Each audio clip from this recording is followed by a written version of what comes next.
Hola, soy Baringüeyon de Curiosa Biología y el ateísmo es mi conclusión.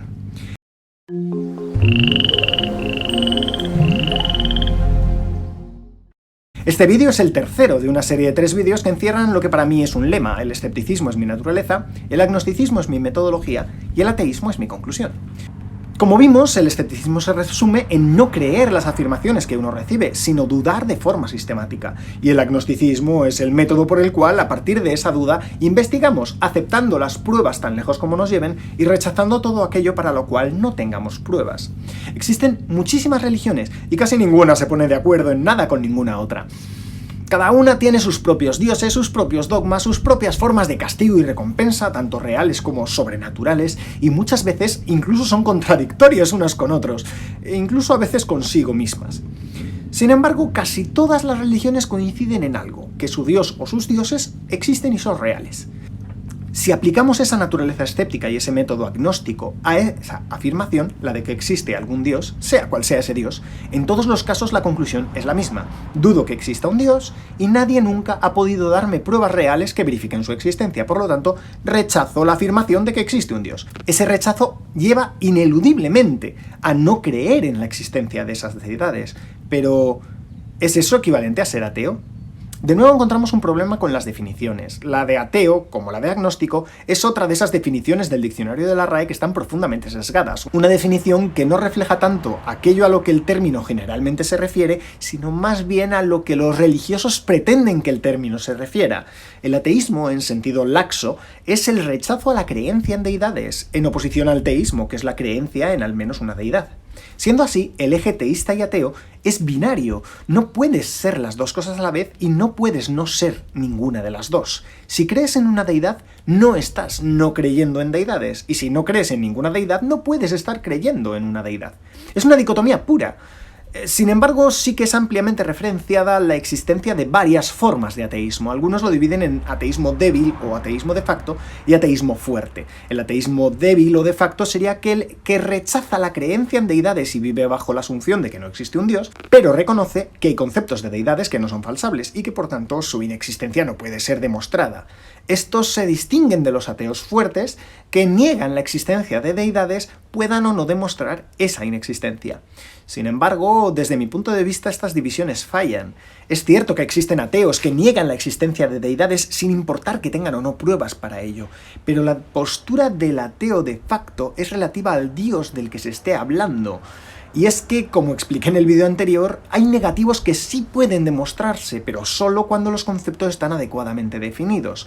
Por ejemplo, un dios que en su definición incluye al ser omnisciente, omnipotente y omnibenevolente, es inherentemente opuesto a la existencia del sufrimiento. Todos tenemos claro que el sufrimiento es muy real. Todos hemos sufrido alguna vez, todos hemos tenido sed, hemos padecido alguna enfermedad, nos ha dolido algo, o hemos sido traicionados por alguien a quien apreciábamos, o hemos perdido a algún ser querido. Un Dios que es omnisciente sabe eliminar el sufrimiento. Un Dios que es omnipotente puede eliminar el sufrimiento.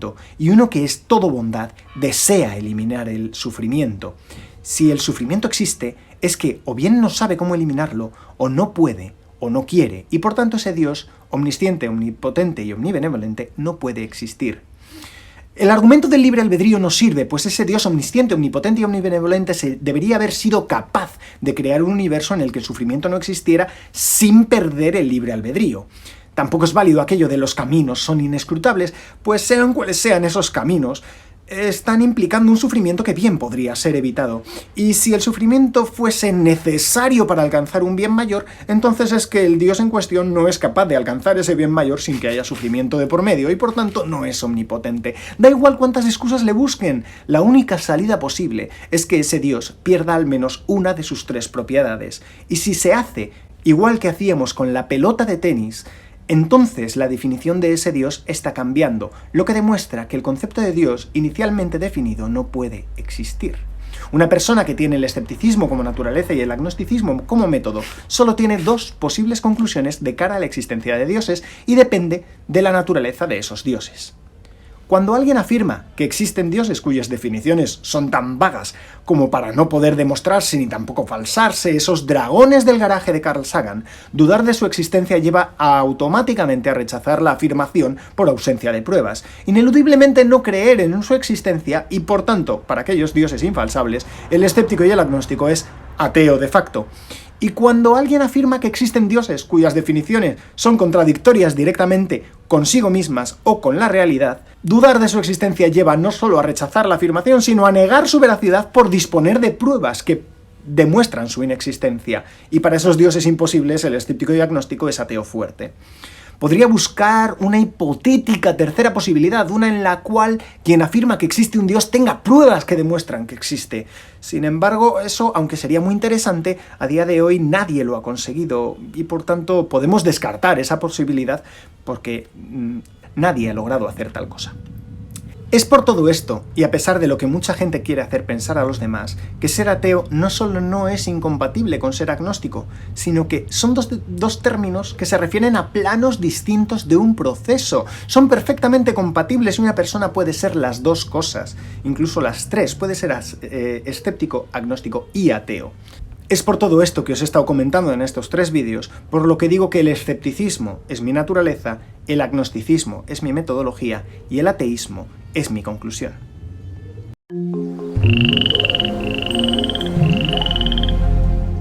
Muchísimas gracias a los patrocinadores, especialmente a Zuban, y hasta la próxima.